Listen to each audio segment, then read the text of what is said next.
The tight end position is so up and down every week. We have no idea what's going to happen, but any one of these tight ends can get you up to 10 points or more. And that's what I'm believing.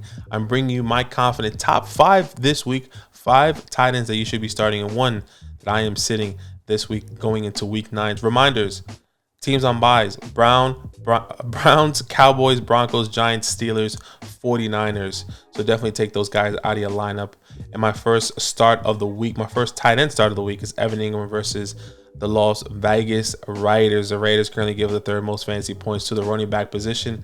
Evan Ingram, after he gets traded away or picked up off the waiver wires from the Giants, now he wants to catch all the balls he possibly can.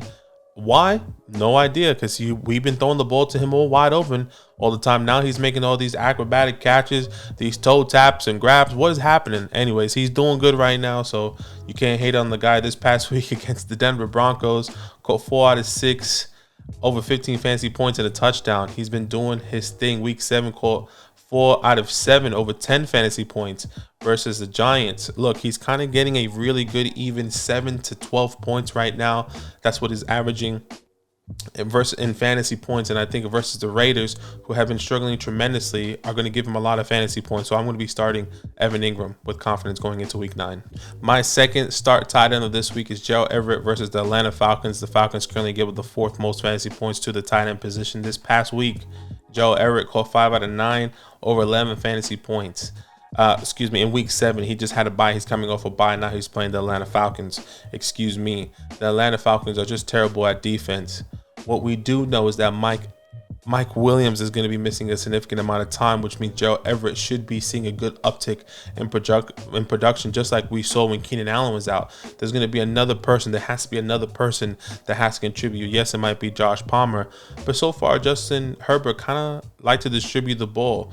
So I will be starting Gerald Everett with some confidence going into week 9. My third start tight end this week is Robert Tonyan versus the Detroit Lions. The Lions currently give up the 4th most fantasy points to the tight end position. Look, the reason why I would start Tonyan is because Allen Lazard is going to be missing time again, or he could be a game time decision. We're not 100% sure. Christian Watson can't stay healthy. Romeo Doubs feels like he can't catch a ball right now.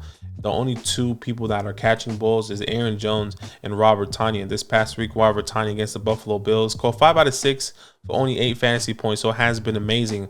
But against the Lions, a team that Aaron Rodgers has seen from many, many times a year, 4 years, I think he knows how to deal with this team. I think he knows what to do, and I think this should be a high-scoring game, especially with the Detroit Lions being one of the highest scoring offenses in the NFL. Aaron Rodgers needs to answer, and I think Robert Tonyan could be a good safety blanket outside of Aaron Jones going into week 9. So start Robert Tonyan with confidence. My fourth starter this week is Zach Ertz versus the Seattle Seahawks. The Seahawks currently give up the most fantasy points to the tight end position.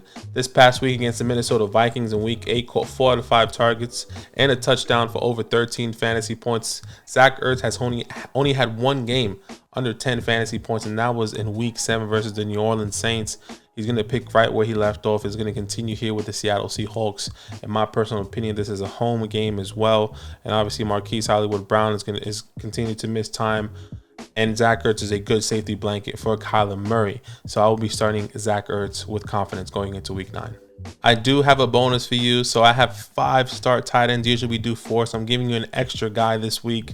Tyler Higbee versus the Tampa Bay Buccaneers. The Bucs currently give up the 5th most fantasy points to the tight end position. But disclaimer, Tyler Higbee, we're not necessarily sure what his condition is. He did leave the game last week against the 49ers, and then he did come back, if I'm not mistaken. But he was very, very limited.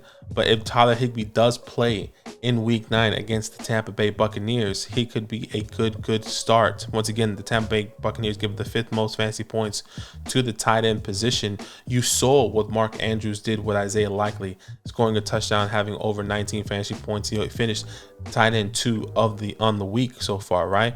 In week 8, Tyler Higbee could have the same thing. Why? Because Cooper Kupp could miss time. Cooper Kupp's currently considered day-to-day.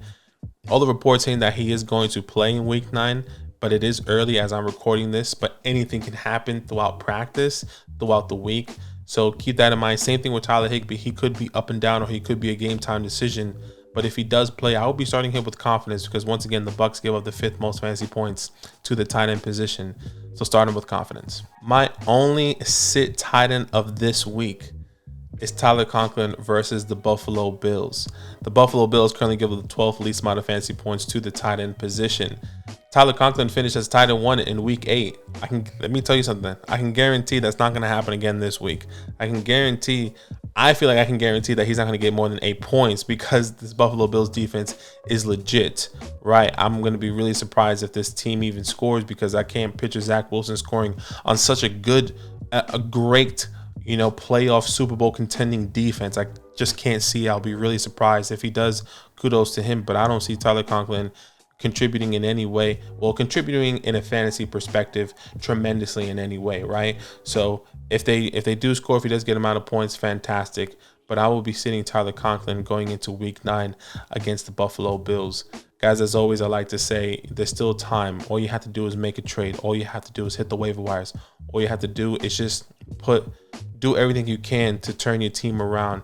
It's week 9, 5 weeks into the fantasy playoffs. So anything can happen. We like to say we come on Saturday, 8 p.m. Eastern Standard Time. We're going to be answering all of your fantasy start-sit questions. As always, we'll be there. And I hope to see you guys there. Comment down below with any questions you have here as well. And we'll answer all of those.